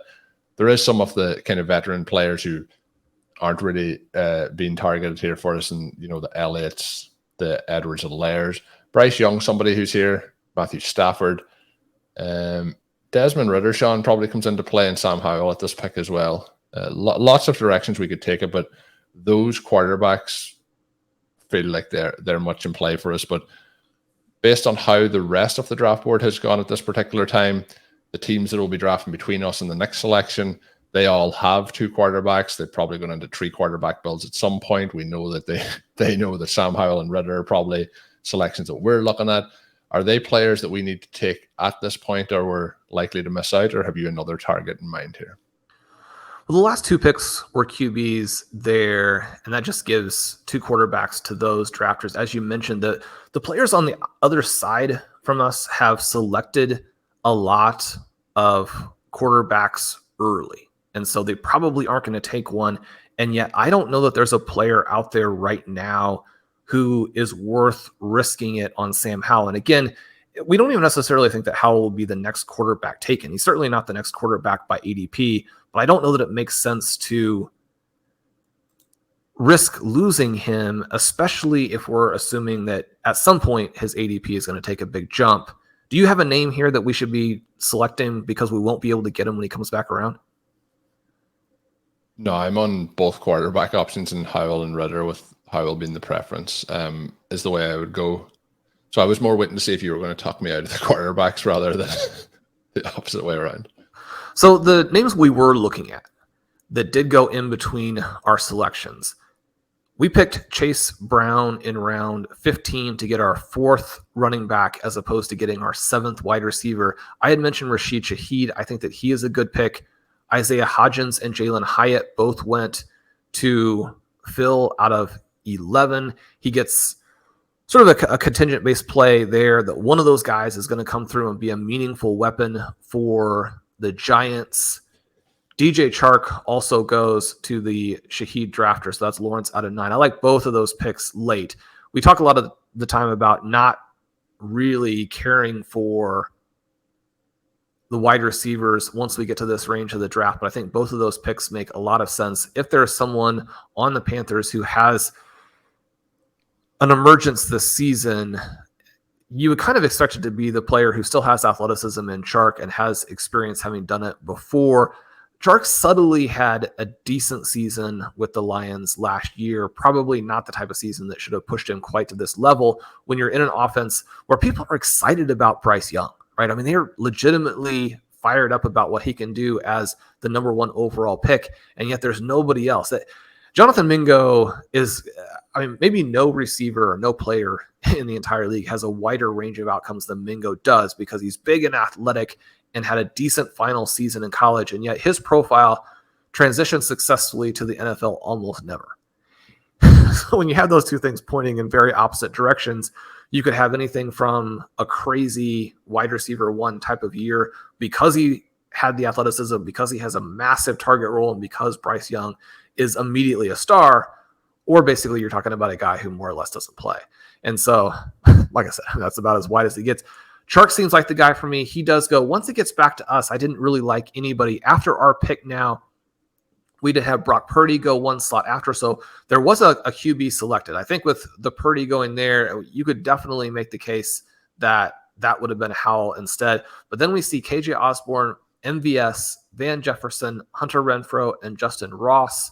The interesting note at that point is that we have Frank taking the 2 Chiefs receivers after he had selected Travis Kelce to start and after he had gotten Joe Burrow. So there's a huge battle going on between 2 and 3 because that was the team you mentioned at the start. That was Jamar Chase takes Patrick Mahomes over T. Higgins. So that team in spot 3 could really have got both Bengals, and then Joe Burrow goes in the 5th. But because Patrick Mahomes has gone to the team in 3, we see Joe Burrow then go to the team in 2, in the 5th round, 1 pick earlier.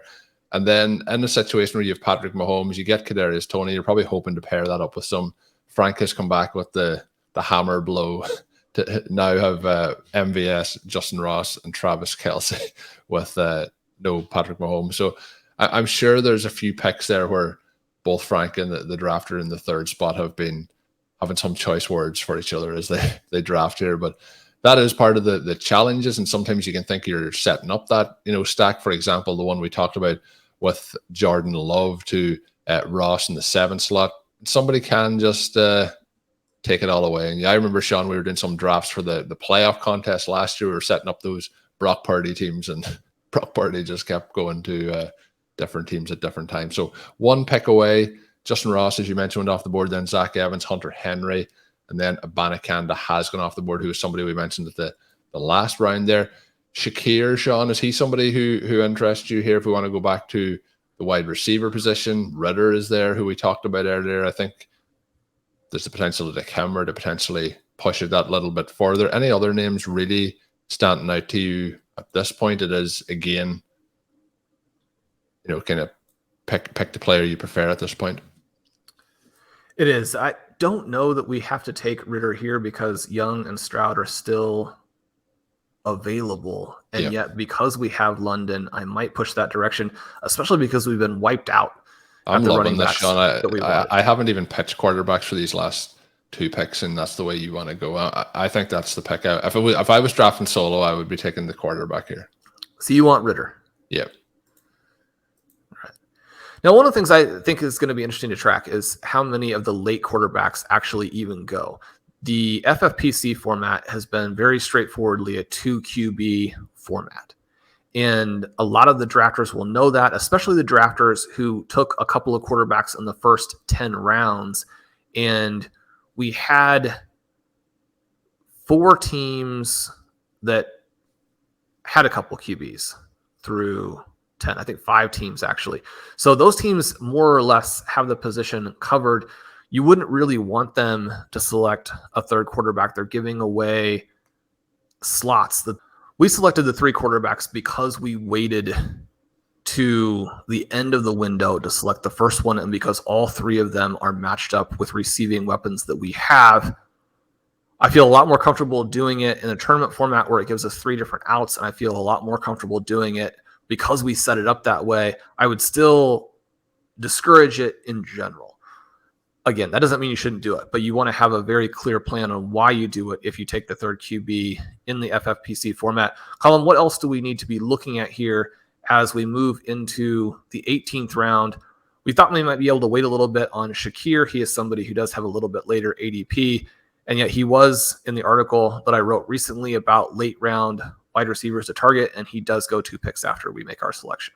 He did. So I was hoping that he might have got around in the next round. We have been fortunate enough, Shawn, in this draft where a lot of the players that we have targeted have then come back around. That has worked out, but disappointing to lose out on him. Another player I'd be interested in getting here in the next round, if it is possible that he comes back to us, would be Dwayne McBride. The concern here is ideally with the setup that we have at the moment, we have 4 running backs, 2 of those being rookies. I think we want to get 1 wide receiver and 1 running back through these next couple of rounds. Do you think with the players that are available, it's easier, I think, in this range to pick up the running back position? There isn't a huge amount of wide receivers that are screaming out that you want to have them on your roster. You know, when it gets to this point in the draft, it is pretty bleak at the wide receiver position as a whole. More running backs that it would be kind of tempting, as I mentioned a little bit earlier. I think that I would be liking to get McBride here if that comes back to us in the next round. But based on what we've done so far, we also haven't drafted a running back since that selection off Sky Moore in the 10th round. It'll be interesting when we go back and review this draft and post, would some of these picks have been detours for the wide receiver position rather than the running backs? Maybe that Chase Brown pick would be the one that we would have changed. There was quite a little wide receiver run post that pick. But I'm looking, Shawn, through these next couple of rounds. It's kind of a minute, one wide receiver, 1 running back, and then 1 of best option available in the 20th round. I think that makes perfect sense. In terms of firing up the roster construction explorer sort of as we go, when you draft 6 wide receivers in the first 10 rounds, the RCE is very comfortable with you stopping at 6. That was very effective in 2020. It was very effective in 2021. Not as effective in 2022 because we took the 6 and 10, but they came after the first 4 rounds. Yeah, I think that would also push you in the direction of taking a 7th if you have a good name.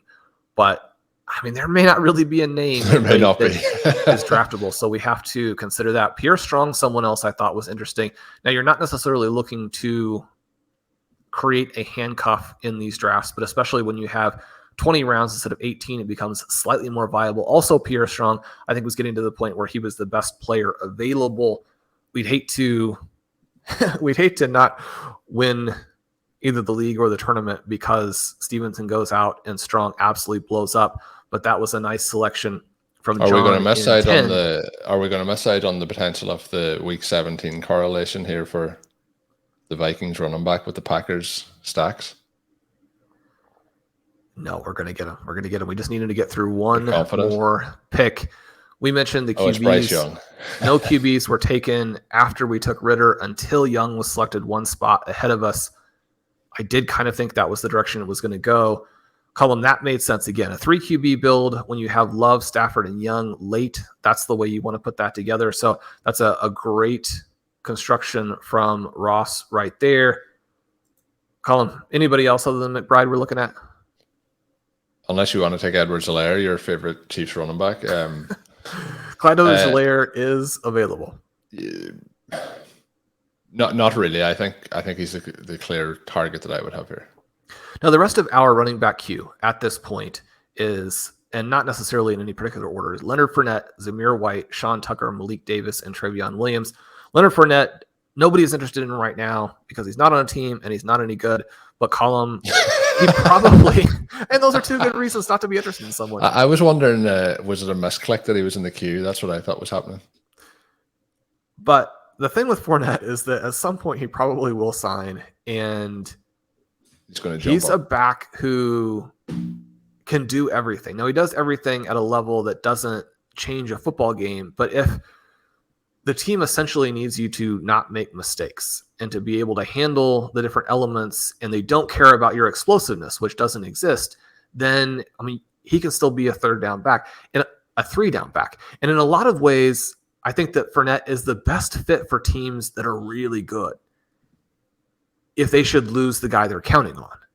And so, I don't know. I mean, I didn't enter this draft wanting to take Fournette. I don't want to leave this draft having taken him. But you have to consider some of those things when you get into rounds 19 and 20. Zamir White, somebody who we thought was going to take more of the workload from Josh Jacobs a year ago, didn't do that, but is being talked up as a candidate to do a little bit more this year. The other thing there is simply that, I mean, because Josh Jacobs was able to handle that full workload so well last season, it seems like he's going to be able to do it again. The last thing really sticks in your mind, but Jacobs at that level of work, very much an injury candidate. White would probably be the guy, although he wouldn't take nearly as much of the work as Josh Jacobs does.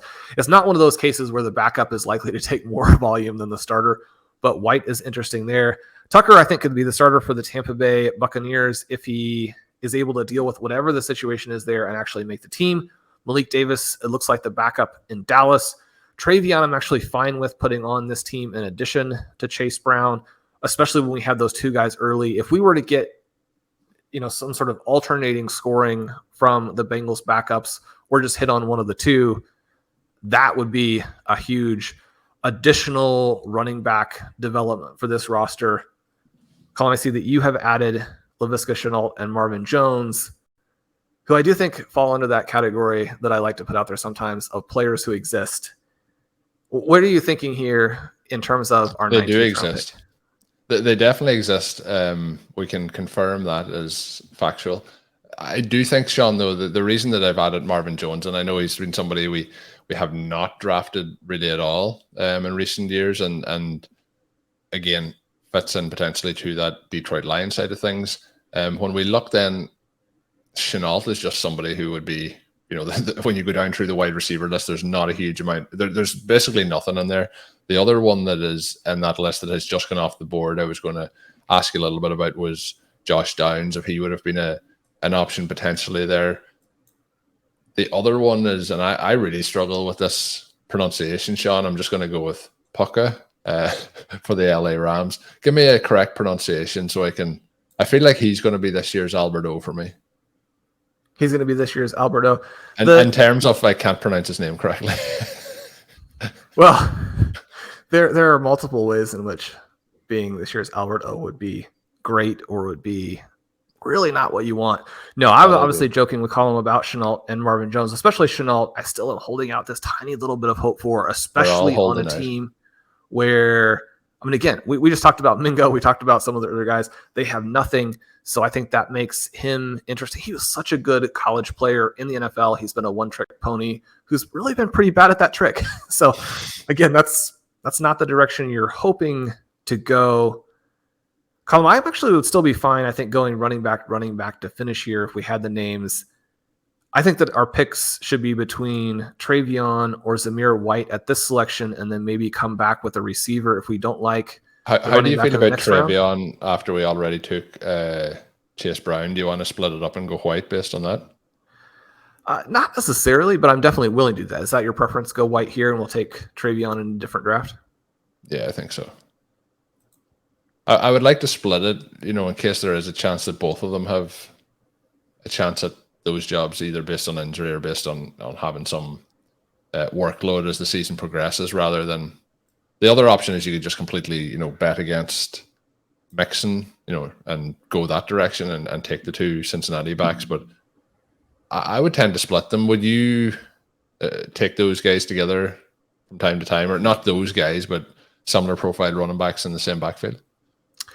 Almost never. I think this is the one case where I would do it, because I think that Mixon is going to definitely hit an issue that creates space for the backups. I mean, the thing we have to consider is it's still possible that Fournette or Elliott could land there.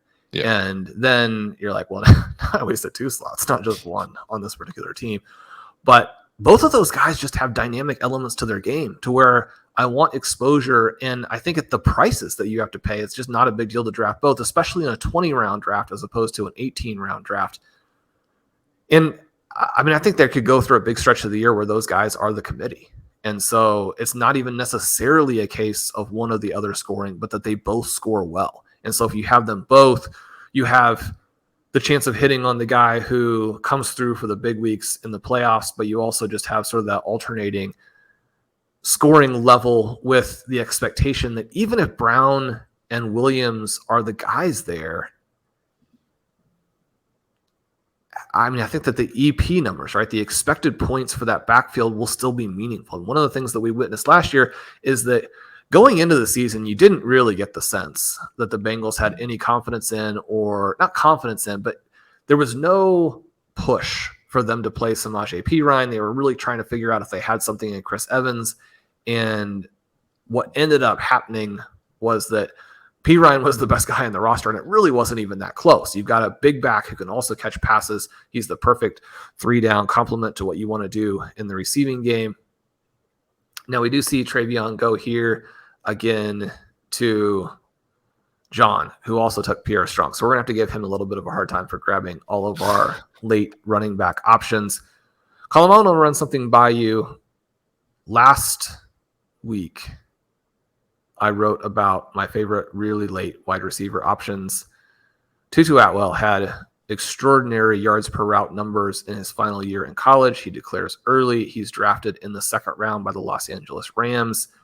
He struggles with some injuries, but in the second half of last year, his peripherals are considerably better than those of Van Jefferson. Now, I say peripherals from the perspective of how he's doing on a per route basis. He didn't grab as many routes, and we would expect him to still be behind Jefferson in the pecking order when we're talking about opportunity, at least early on. But the Rams have been raving about Atwell. They have almost nothing in the passing game.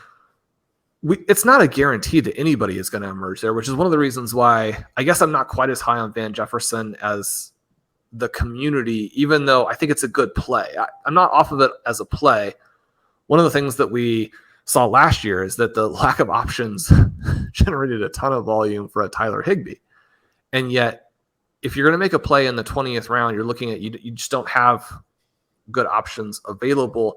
Someone who has actually been extremely successful and is utterly electric and is on a team that needs players, and they have at least a little bit of incentive to not look so bad for some of these guys that they have overdrafted.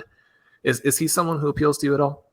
Yeah, I think I'm very much in play. And I think we need a wide receiver. And these picks, I know you mentioned we could finish out running back. I think I would feel better with one more wide receiver on this roster. And when we're looking at the names I've added in, Shawn and Chenault and Jones, I think Atwell's right there and probably above those guys in terms of, like, if we have a large sample size of Chenault not making things happen. We have seen Jones get in the end zone, but we've seen obviously an aging veteran wide receiver who isn't what he once was. So the case you have made there for the potential again, like, I think if we're looking at a running back room that is set up similar to that Rams wide receiver room, we would be very much interested in that player. So I think it was a good pitch, Shawn, but the problem is he is no longer on the board. Yeah, so we lose in the last 5 picks. We lose Travion Williams, Malik Davis, Eric Gray, Foster Moreau, and Tutu Atwell. We're continuing to get some late tight ends going. We're getting some late QBs. Right before Travion was CJ Stroud. We do now get Jimmy Garoppolo. We get Sean Tucker.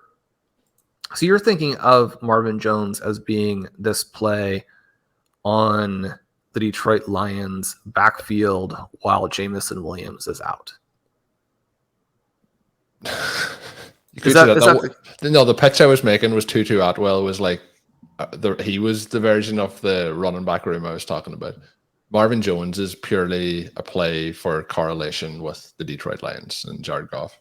Okay. Right. But I'm saying we hadn't really gone over Jones yet, who was the other guy that you had added to the queue. And so when we look at his role last season with the Jaguars, he's definitely clearly behind Christian Kirk and Zay Jones, who breaks out, but still functions at least moderately adequately as a deep threat. 13 and a half air yards per target. So 13.5 A dot. You have 11.5 yards per reception. But in terms of production, it's very limited. In terms of production, it's limited. And yet it does feel like a play that fits with this team. The only other question would be, do we want to take a risk on like a Michael Wilson for the Cardinals late? I kind of think that Greg Dortch might be the guy there.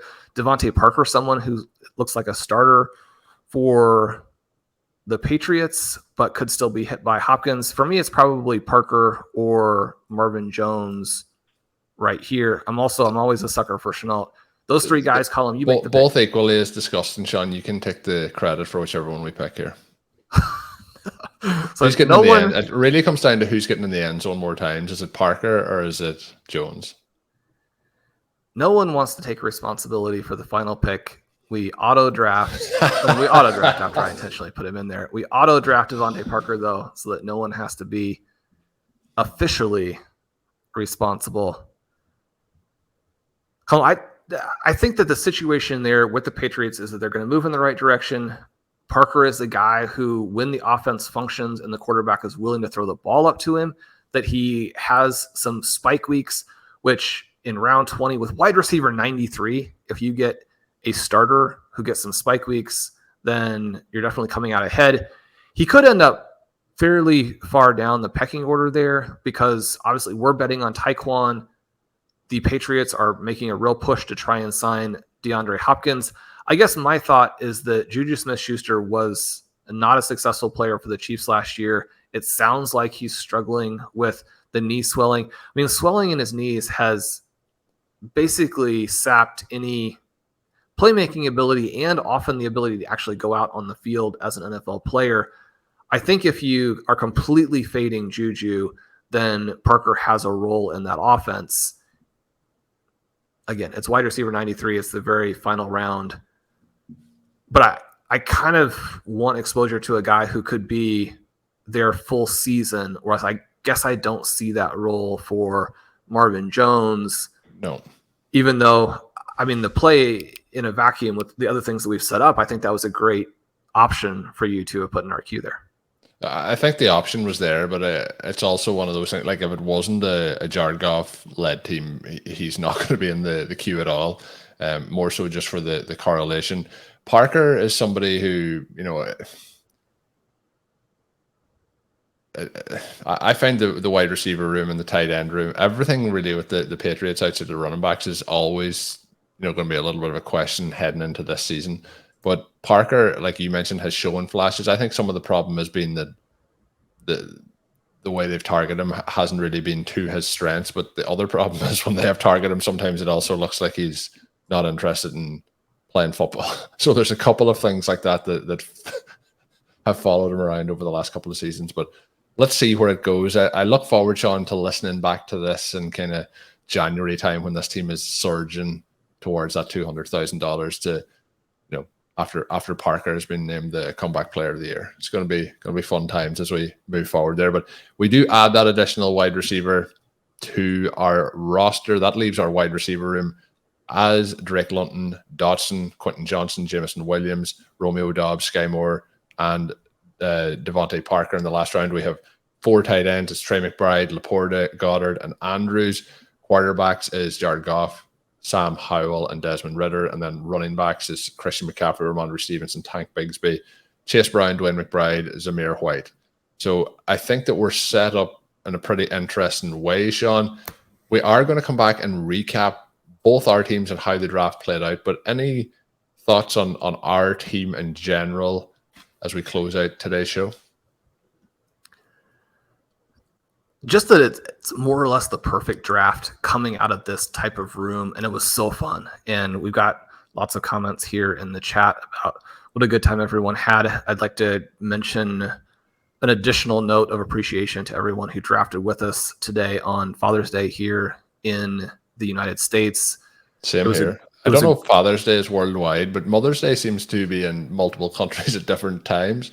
Father's Day, Shawn, seems to there seems to only be one day allowed per 365 worldwide for the fathers out there. So, are you guys having Father's Day as well? We are Father's Day here today. So for people listening, in case they're like, "What? It's not Father's Day today." We're recording this on Sunday, the 18th of June, but it's Father's Day here as well. Yeah. Yeah, and there will be a delayed release, but that's in part because we don't expect much NFL news in between. But yes, Colm, this was such a good time. We were able to grab the names we liked early. We were able to load up on wide receivers in the middle rounds, which tends to be difficult to do. We came back with some of our favorite options late. We did the 3 QB build.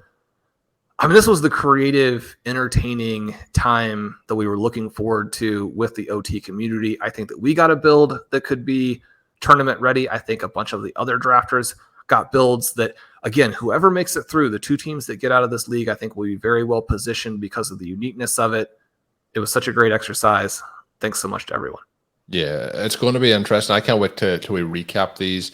You know, there is times, Shawn, where sometimes we do the listener leagues and it's always a challenge and it's always a lot of fun, but there can be times when like you're in the 5th, 6th round and it feels like with those avalanches that things can become very, very difficult. And sometimes you finish those drafts and it's hard to fully enjoy a team. But I think I really like the players we're able to draft and what we were able to achieve here. So we will be back to recap it. Make sure you are subscribed to the RotoViz Overtime podcast feed to get that once it is available.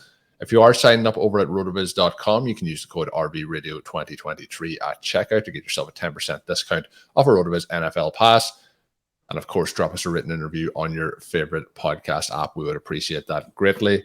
My name is Colm Kelly. You can follow me on Twitter at Overtime Ireland. My co-host is Shawn Siegele. Check out Shawn's work up on rotoviz.com. And until we are back, have a good one.